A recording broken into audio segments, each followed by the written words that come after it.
살아가다 보면요, 이런 생각이 좀 듭니다. 나는 왜 이렇게 뭘 할 때마다 이렇게 술술 풀리지가 않고 왜 이렇게 오래 걸리지? 그런 생각 해보신 적 있습니까? 저의 가족 중에는 그런 얘기를 하는 그런 얘기도 했었어요. 왜 나는 남들은 쉽게 하는 일을 왜 나는 항상 어렵게 하고 괴롭게 하고 또 쉽게 되지가 않지.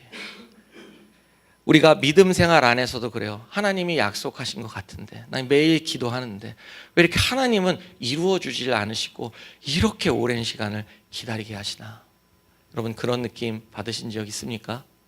직장에서도 그렇고 능력은 있는데 기회가 희한하게 안 오고 어떤 사람은 가정에서 그렇습니다. 정말 열심히 가족을 위해 사는데 뭔가 나아지는 것 같지 않고 변화가 되는 것 같지 않고 또 어떤 분은 신앙생활에서도 그래요.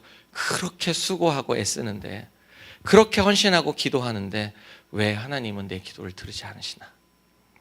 그때 우리 마음속에는 이런 의심이 듭니다. 이거 내 인생이 허비되고 있는 거 아닐까? 이거 다 헛된 일 아닐까? 혹시 내 시간이 낭비되어 내 인생이 아깝게 허비되는 거 아닐까?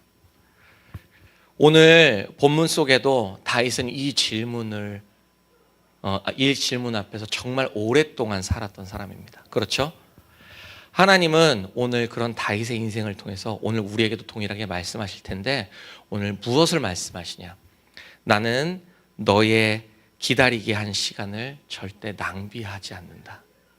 하나님은 오늘 우리에게 그 말씀을 하고 계신 거예요. 오늘 그것을 좀 보겠습니다.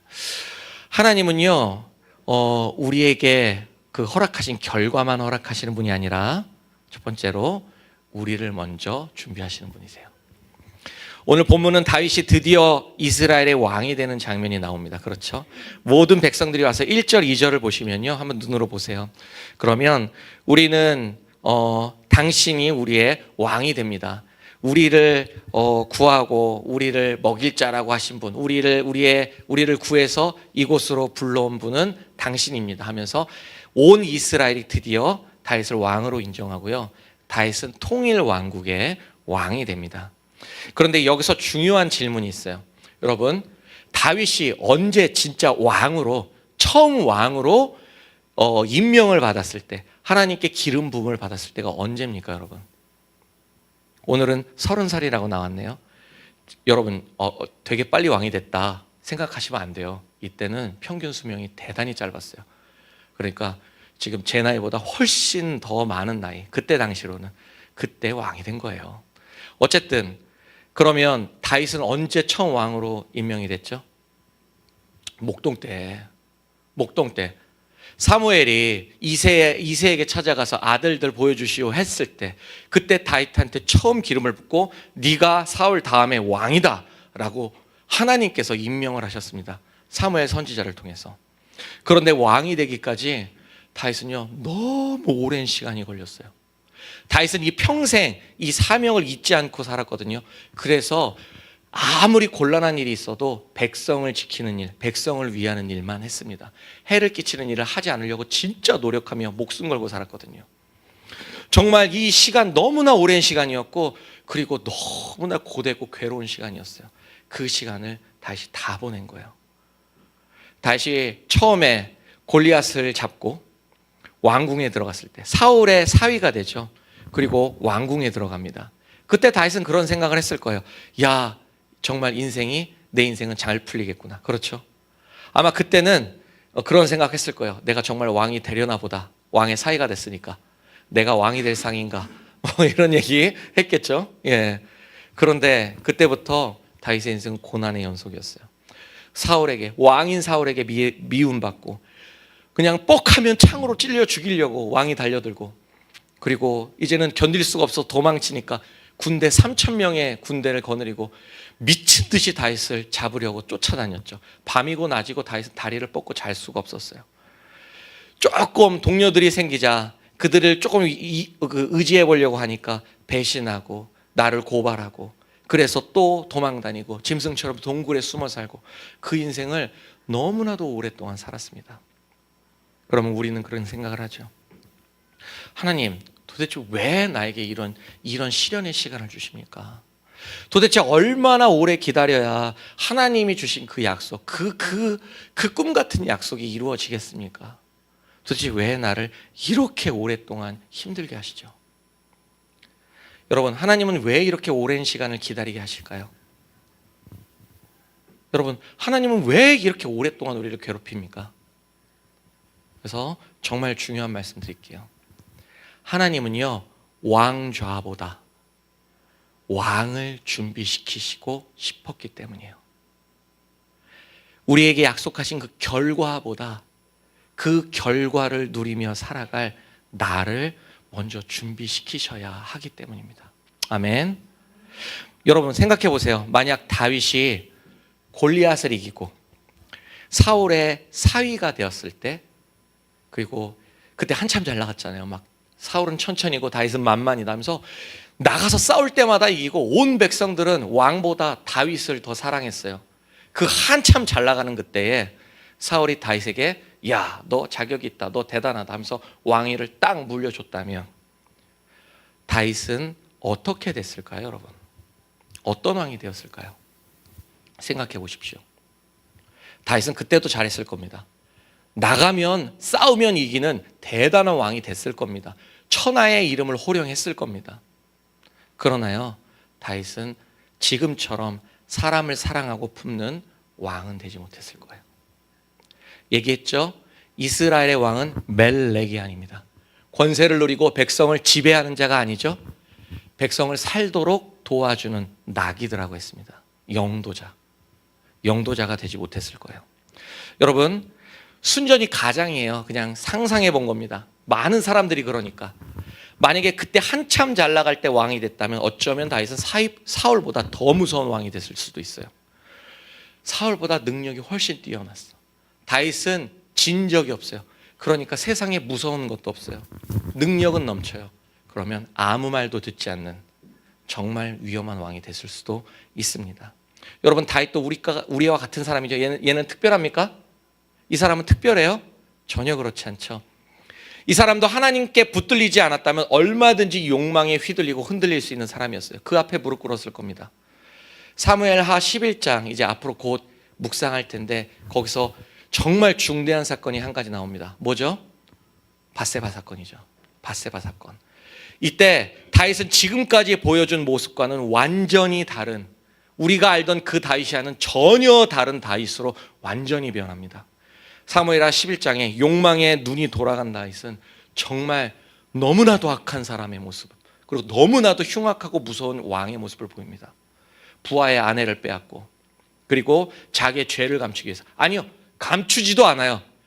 아무도 내 앞에서 감히 이것을 지적하지 마라고 하는 경고처럼 그 부하, 그 장군, 자기하고 평생 피 흘렸고 이 자리까지 갇혀왔던 형제 같은 장군을 그냥 무참히 살해해버리죠. 그리고서는 죄의식도 없어요. 부끄러움과 죄책감도 없어요. 그냥 그러고 다 끝났다 하면서 호의호식하면서 삽니다. 하나님이 꾸짖기 전까지는 자기가 뭘 잘못했는지도 몰라요. 다윗도 그런 사람일 수 있었다고요. 그의 말년에 이제 사무엘하 쭉 보면은 나올 텐데요. 다윗의 말년에 인구조사를 명령합니다. 인구조사는 이때는 언제 하냐면 전쟁 때 해요.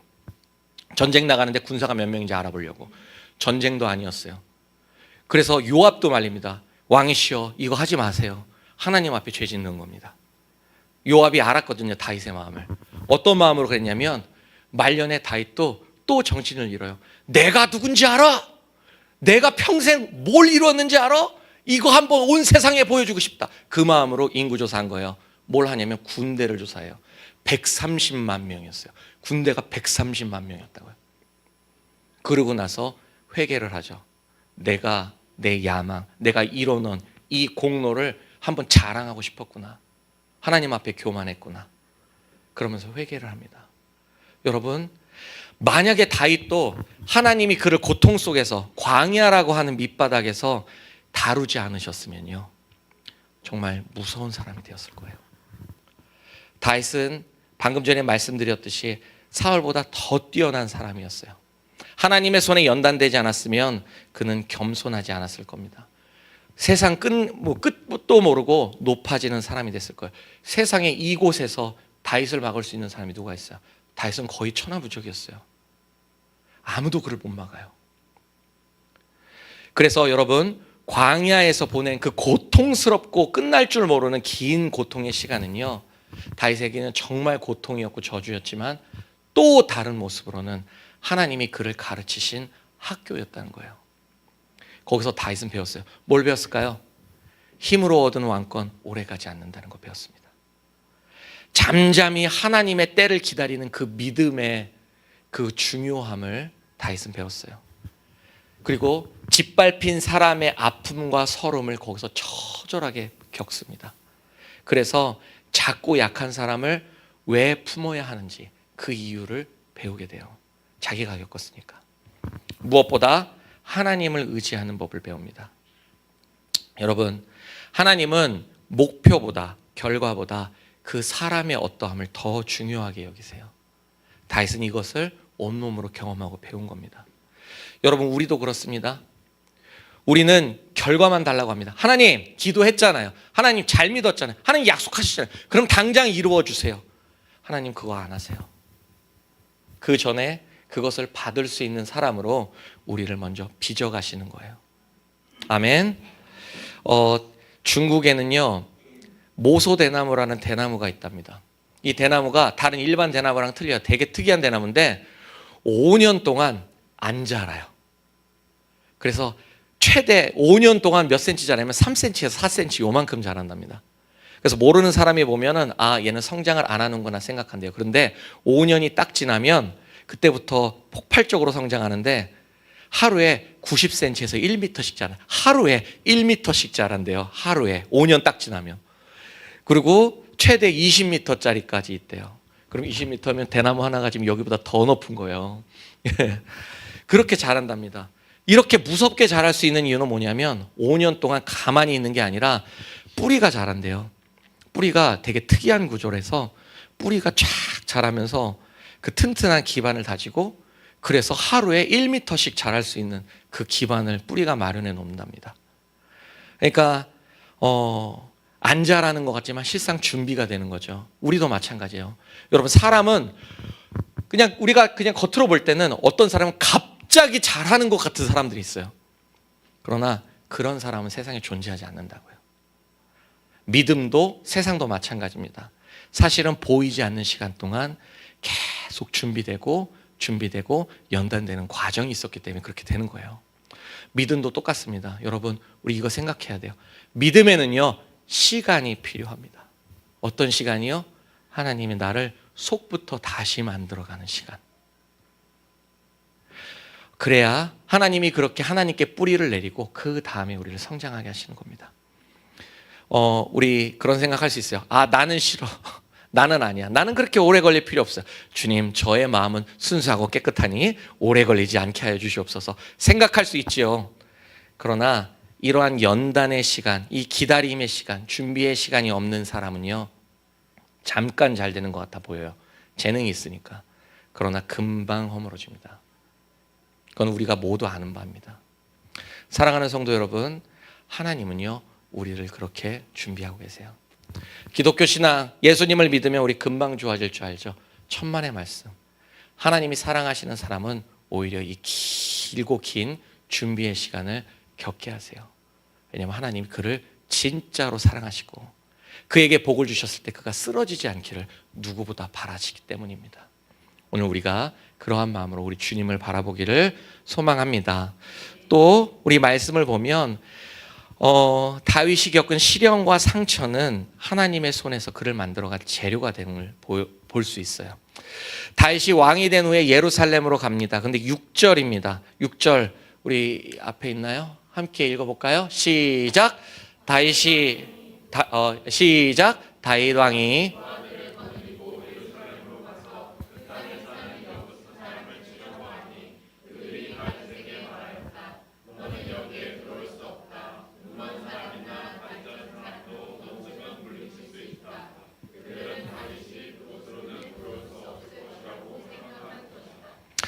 다윗은요, 통일 왕국의 왕이 되자마자 첫 번째 할 일은 뭐냐면 예루살렘을 쳐들어갑니다. 예루살렘은 아직 이스라엘의 땅이 아니고 국토 한가운데 있었지만 다른 민족이, 여부스 민족이 차지하고 있는 요새 같은 성이었어요. 그 여부스 성이 이 여부스 성읍이 여부스 민족이 자신만만해서 다윗한테 이런 말을 하는 겁니다. 우리 중에 다리 절고 팔 없는 사람도 너쯤은 쉽게 막을 수 있어. 자신만만했죠. 이유가 있었어요. 왜냐하면 이 예루살렘이라는 곳이 산 위에 있어요. 산 위에 있는 산성이에요. 그리고 이 산을 또 그 가파른 산들이 사방으로 둘러싸고 있대. 그래서 적의 대군들이 쳐들어오기가 진짜 어렵답니다. 그런데 그래서 여부스족이 이렇게 큰 소리 빵빵 치는 거죠. 아무리 다윗이가 대단해도 여기는 못 쳐들어와 한 겁니다. 그런데 놀랍게도 다윗이 이 산성을 정말 쉽게 무너뜨립니다. 두려워하지 않고 그 예루살렘을 쳐들어가야 된다라고 하는 그 생각에 부담을 갖거나 두려워하지 않아요. 왜일까요, 여러분? 다윗이 강해서 그런 게 아닙니다.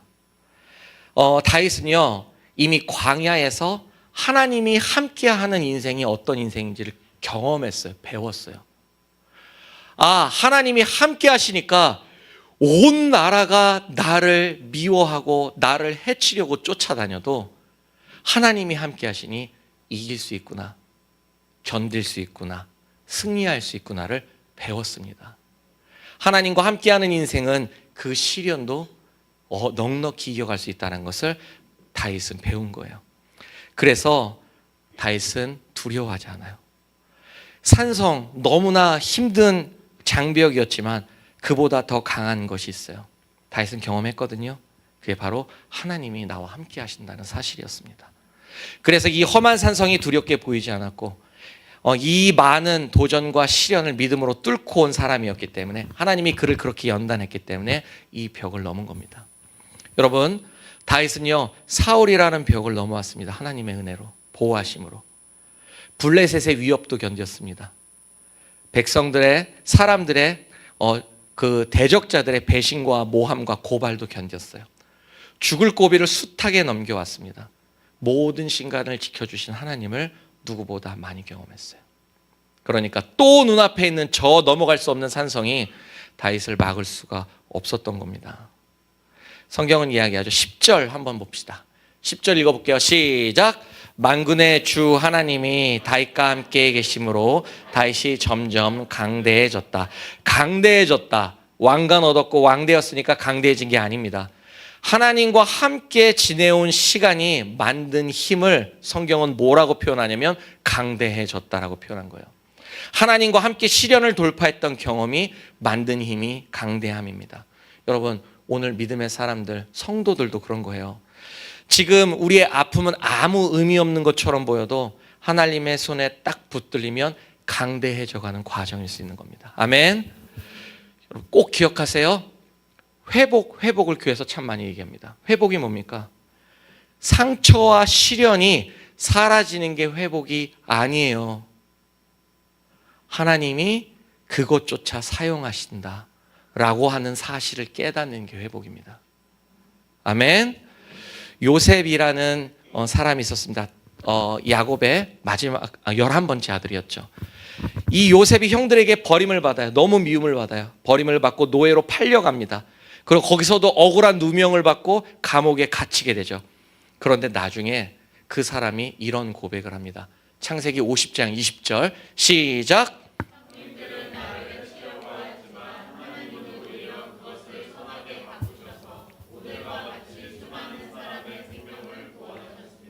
아멘.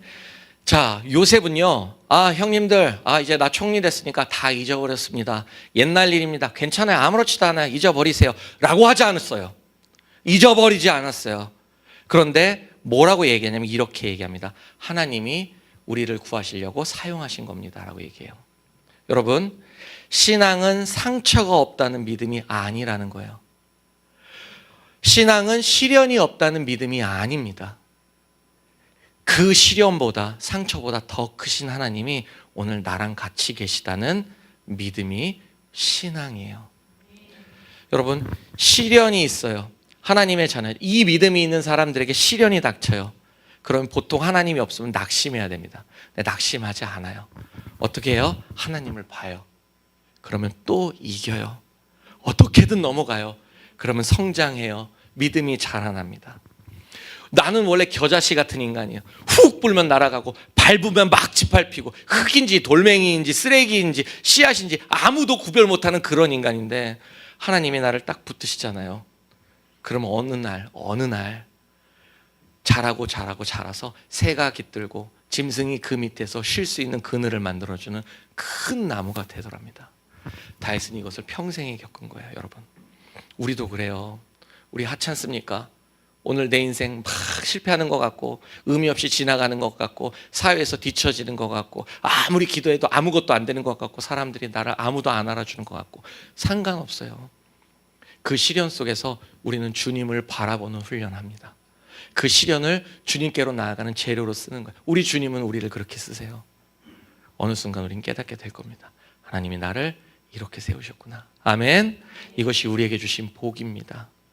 그리고 하나님은 우리를 그렇게 다시 성장하게 하실 때 또 한 가지 중요한 건 절대 우리가 왜 나를 이렇게 세우셨는가를 절대 잊지 않도록 계속 가르치시는 하나님이세요. 자, 본문 마지막을 보면요, 11절 12절을 보면 두로의 왕 히람이 와서 다윗에게 궁전을 지어줍니다. 정말 뜬금없어요. 이웃 나라예요. 두로라고 하는 이웃 나라입니다. 그런데 그 왕 히람이 다윗의 궁전을 지어줘. 왜 지어줬을까요, 여러분들? 다윗이 너무 이뻐서가 아니에요. 좋아서가 아닙니다. 세상이 보기에도 다윗이 다스리는 이 나라가 이제는 인정받는 나라가 된 거예요. 이전에 사울이 다스릴 때는 맨날 블레셋에게 두드려 맞는 그런 위태로운 나라였어요. 저 나라 얼마나 가냐? 저 나라랑 가까이 지낼 필요 없어. 그런데 갑자기 다윗이 왕이 됐습니다. 블레셋을 무너뜨리고 블레셋을 무찌르고 나라가 점점 안정되더니 강성해져요. 경제적으로도 군사적으로 정치적으로도 이제 이웃 나라에서도 주목하는 나라가 된 거예요. 동맹을 맺을 나라, 우리와 어깨를 함께하고 서로 지켜줄 수 있는 충분한 힘을 가진 나라로 파트너로 인정받게 된 겁니다. 이것을 세상은 뭐라고 얘기하는지 아십니까? 성공이라고 얘기해요. 다윗은 진짜 성공했어요. 엄청난 성공이에요. 광야 동굴에서 숨어 살던 사람이 왕이 되었고 주변 국가들에게 인정을 받은 거예요.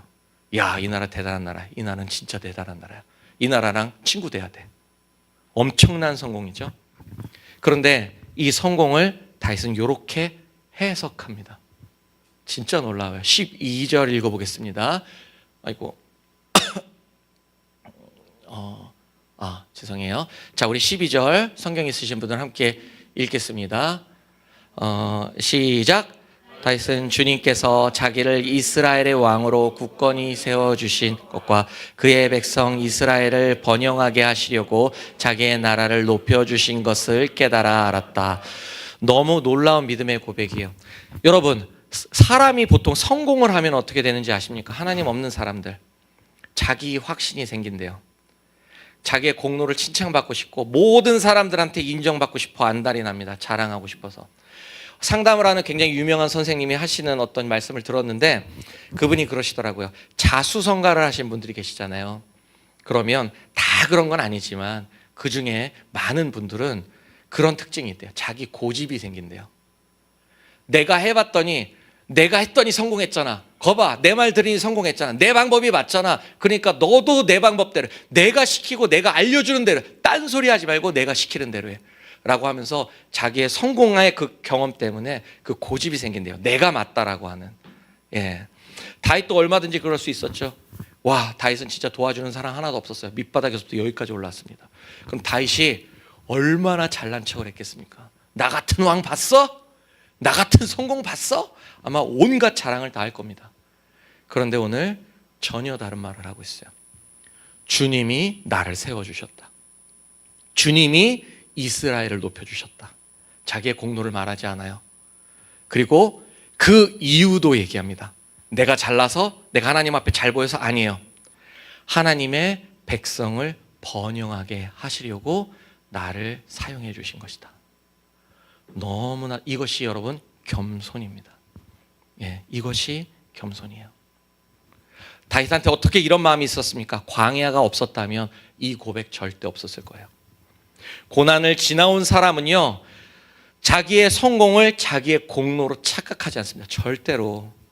여러분 생각해 보세요. 이 세상에 성공한 사람 중에 자기 힘으로 정말 올라온 사람이 있어요? 없어요. 누군가의 도움이 반드시 있었고, 누군가의 희생이 있었고, 무엇보다 하나님의 도우심이 있었습니다. 사업을 해보면 압니다. 한 주 한 주가 얼마나 피마르는지. 그렇죠?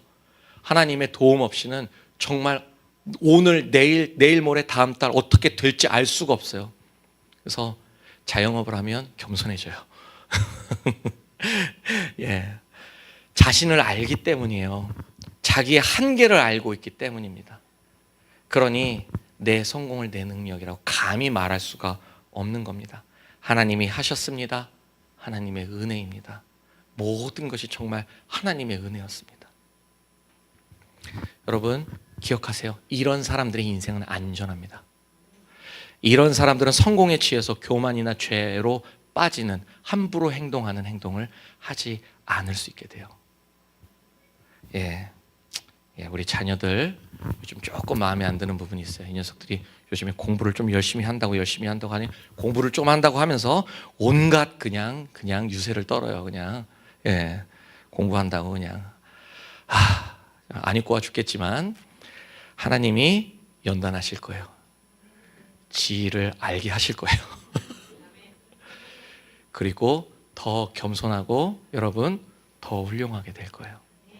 겸손과 실력이 만나면 하나님의 사람이 돼요. 아멘. 그래서 하나님은요, 하나님은 때때로 우리를 진짜 천천히 데리고 가세요. 힘들어요, 주님. 천천히. 그래서 늦게 주시는 것이 아닙니다. 하나님은 감당할 사람으로 만들어 주시는 거예요. 그래서 그 복을 받았을 때 그것을 감당할 수 있는 사람. 나만 다 가지고 내가 잘했지가 아니라 이것을 흘려보내고 하나님의 영광을 드러내고 사람을 살리는 그 진짜 훌륭한 모습으로 빚어가시기 위해서 우리를 그렇게 만들고 계신 거예요. 사랑하는 성도 여러분, 혹시 여러분 지금 이런 시간을 겪고 있는 분 계시지 않으실까요? 여기 해주세요. 기도했는데 안 열려. 뭐가 안 되는 것 같아요. 열심히 했는데 아무도 나를 인정해 주지 않아. 아무도 나를 칭찬해 주지 않아요. 그리고 진짜 기도하는데 하나님이 침묵하시는 것 같아요. 세상은 우리에게 계속 말합니다. 뭐라고 얘기하냐면 지금 당장 결과를 만들어라. 지금 당장 뭐가 돼야 되지 않겠냐. 그러니까 우리를 계속 불안하게 만들어요. 모든 사람은 다 열심히 달려가는 것 같고 뭔가 되고 있는 것 같아요. 그러니까 나만 멈춰 있는 것 같고 나만 뒤처진 것 같고 나만 실패하고 있는 것 같아서 너무 불안하고 두려워요. 안절부절을 하게 만들죠. 그러나 여러분들 분명히 아셔야 됩니다. 우리 하나님은요, 시간도 만드신 분이에요. 시간도 하나님의 창조물입니다. 하나님은 우리의 시간을 그래서 1분 1초도 낭비하지 않으세요. 내게 시간이 없다? 그럼 하나님은 그 시간도 만들어 주실 겁니다. 믿으십니까? 하나님은 불안해하는 우리에게 오늘 다윗을 통해서 말씀해 주신 거예요. 먼저 너를 만들고 있다. 두려워하지 마라. 너를 만들고 있다.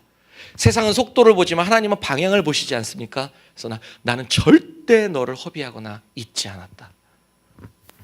광야는 실패가 아닙니다. 기다림은 방치가 아닙니다. 상처와 시련은요, 폐기물이나 저주가 아니에요. 이 아픔의 시간들, 고통의 시간들은 나를 만들어가는 하나님의 도구일 수 있습니다.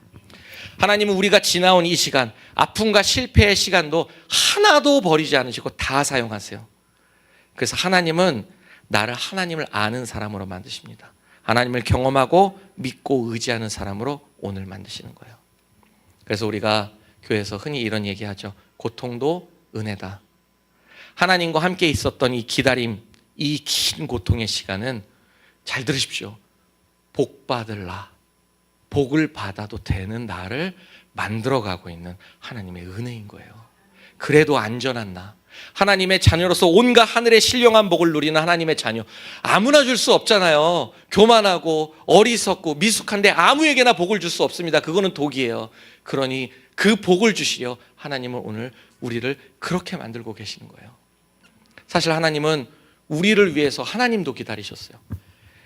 하나님은 다윗 왕을 세우실 때까지 개 하나를 만드시기 위해서 그 오랜 시간을 하나님은 동행하시면서 일하시면서 함께 기다리셨습니다. 그렇죠. 예수 그리스도께서는 우리를 구원하시려고 30년이 넘는 시간을 우리와 조용히 함께 사셨어요. 내가 너희와 처음부터 끝까지 함께 있다는 걸 우리가 보여주시고, 우리가 진짜로 믿고 주님 앞으로 돌아갈 수 있도록 우리에게 보여주시기 위해서 그 오랜 시간을 우리와 함께 하셨어요. 그것만인가요?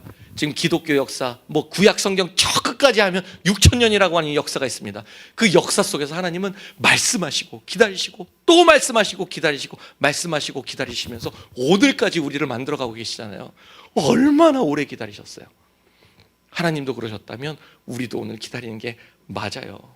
여러분의 수고가 의미 없다는 거 아닙니다. 여러분의 노력이 열매를 한참 뒤에나 볼 거라는 말씀을 드리는 게 아니라, 우리의 인생이 우리의 힘만으로는 안 된다는 걸 말씀드리는 거예요.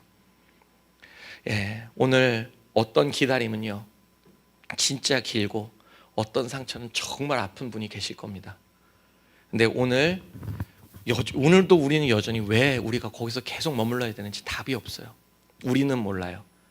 그런데 주님을 바라보는 사람은 반드시 뒤돌아보면 알게 됩니다. 주님을 모르는 사람은 뒤돌아보면 후회와 수치밖에 안 남겠지만, 하나님을 아는 사람들은 어느 순간 인생을 뒤돌아보면 반드시 깨닫게 돼요. 아, 그 시간이 없었다면 나 정말 망가졌겠구나. 아, 내가 이전보다 더 큰 복을 누리고 있구나. 지금까지 오신 하나님이 앞으로도 나를 이끄시겠구나. 그래서 오늘 우리는 믿음으로 고백했으면 좋겠어요. 하나님은 내 시간을 헛되게 하지 않으신다. 아멘. 하나님은 오늘도 나를 준비시키고 계시다. 지금 이해 안 돼도 상관없습니다. 하나님은 상처받고 실패한 모든 시간까지 헛되지 않게 사용하십니다. 오늘 우리는 다 답을 알지 못하지만 꼭 기억했으면 하는 한 가지 말, 하나님은 오늘도 나와 함께 하십니다. 아멘. 우리 이것을 믿으며 또 한 주를 담대하게 살아가는 주님의 자녀들이 되시기를 주님의 이름으로 축원합니다.